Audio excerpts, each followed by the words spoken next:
तो आज हम लोग बात करेंगे जिंजिवाइटिस एंड पेरियोडोंटाइटिस क्या होता है और इन दोनों के बीच में फर्क क्या है और ये किस प्रकार आपके दांतों और मसूड़ों को नुकसान पहुंचाता है।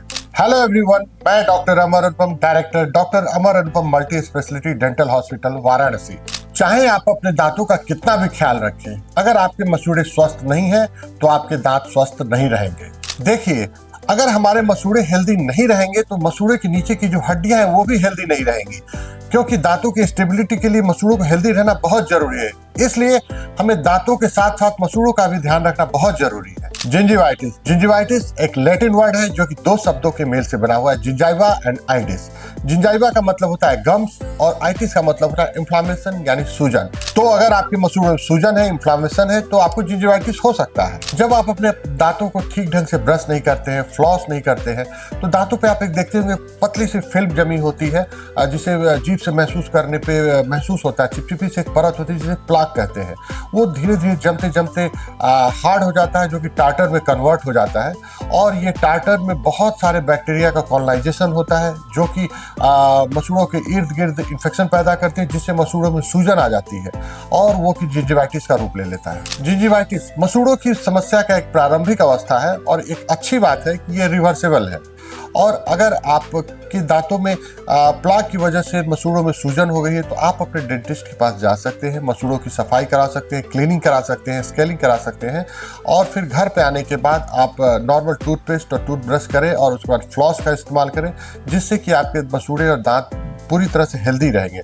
और अंत में एक बात मैं और बताना चाहूँगा, आमतौर पे लोगों को लगता है कि दांत सफाई कराने से हमारे दांत कमजोर हो जाते हैं। ये पूरी तरह से मिथ है, इसमें सच्चाई नहीं है। अब तमाम बहुत ही एडवांस अल्ट्रासोनिक मशीन्स और इस ढंग की चीज़ें आ चुकी हैं कि दांतों को वो एकदम नुकसान नहीं पहुंचाती हैं और दांतों एकदम बिल्कुल स्वस्थ रहते हैं। तो इसलिए आप दांत सफाई करवाने से आप बिल्कुल संकोच न किया करें और समय समय पे प्रत्येक व्यक्ति को समय समय पे 6-6 महीने पे अपने दांतों की स्केलिंग क्लीनिंग कराते रहनी चाहिए। देखिए, अगर जिंजिवाइटिस को हम लोगों ने सही समय पे ट्रीट नहीं किया तो ये पेरियोडोंटाइटिस में कन्वर्ट हो जाएगा, जो कि गम्स डिजीज का एक एडवांस स्टेज है और ये इरिवर्सेबल है। देखिए, मसूड़े और मसूड़े के नीचे की जो हड्डियां हैं हमारे दांतों को जकड़ के रखती है, लेकिन अगर पेरियोडोंटाइटिस की समस्या उत्पन्न हो गई है तो वो धीरे धीरे मसूड़े के नीचे की जो हड्डी है वो गलने लगती है और उसके परिणाम स्वरूप मसूड़े धीरे धीरे नीचे की तरफ जाने लगते हैं, जिससे हमारे दांतों और मसूड़ों के बीच में जगह बन जाती है, जिसे डेंटल पॉकेट्स बोलते हैं। इन पॉकेट्स में खाना फंसने लगता है और बैक्टीरिया का कॉलोनाइजेशन भी होता है। और अगर यही समस्या आगे चल के नहीं ध्यान दिया गया तो धीरे धीरे करके ये जो है कि हड्डी और अधिक गल जाएगी और दांतों में आप महसूस करेंगे कि थोड़ी थोड़ी मूवमेंट आ गई, सामने के दांतों में या पीछे के दांतों में कहीं पे थोड़ी थोड़ी मूवमेंट आ जाएगी और परिणाम स्वरूप आपको दांतों से हाथ धोना पड़ सकता है। चलिए अब हम लोग समझते हैं कौन से कॉमन साइन सिम्टम्स हैं जिससे हमें पता चल सकता है कि हमें गम डिजीज है या हो सकता है। पहला, ब्लीडिंग गम्स। जब आप ब्रश कर रहे हो या फ्लॉस कर रहे हो और आपके मसूड़ों से खून आ रहा है तो इसका मतलब आप गम्स डिजीज की ओर बढ़ रहे हैं। दूसरा, अगर आपके मुंह से दुर्गंध आ रहा है, बैड ब्रेथ, अगर दुर्गंध आ रहा है और सामने वाला बात करने में असहज महसूस कर रहा है, इसका मतलब है कि आप गम्स डिजीज की ओर बढ़ रहे हैं।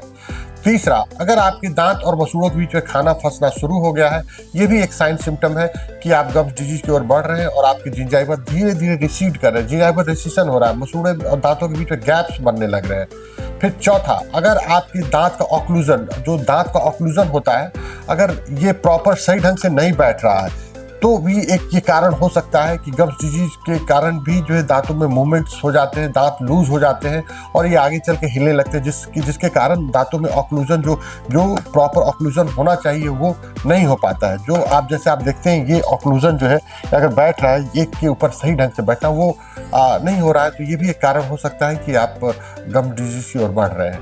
इन सब बातों का ध्यान देना बहुत ही आवश्यक है। एक बहुत ही महत्वपूर्ण बात, अगर आप तंबाकू प्रोडक्ट का यूज करते हैं जैसे पान, गुटखा, सिगरेट इत्यादि का, तो आपको गम्स डिजीज के जो प्रारंभिक लक्षण है वो नहीं फील होंगे, जैसे मसूड़ों से खून आना या फिर मसूड़ों में रेडनेस होना, लेकिन ये समस्या और विकराल रूप धारण कर सकती है। इसलिए आप जो है इन चीज़ों का सेवन तत्काल बंद करें और अगर नहीं बंद कर पा रहे हैं तो अपने डेंटिस्ट के पास रेगुलर चेकअप कराने के लिए जाते रहें।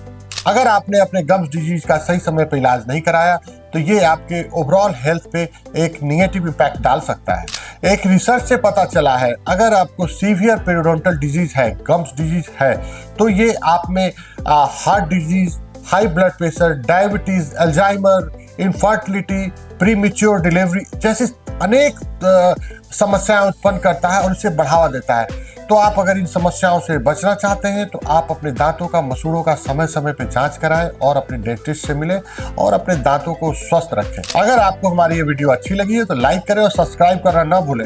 और अगर कोई मन में सवाल हो तो उसे कमेंट बॉक्स में जाकर जरूर पूछें। तब तक के लिए कीप स्माइलिंग, स्टे हेल्दी।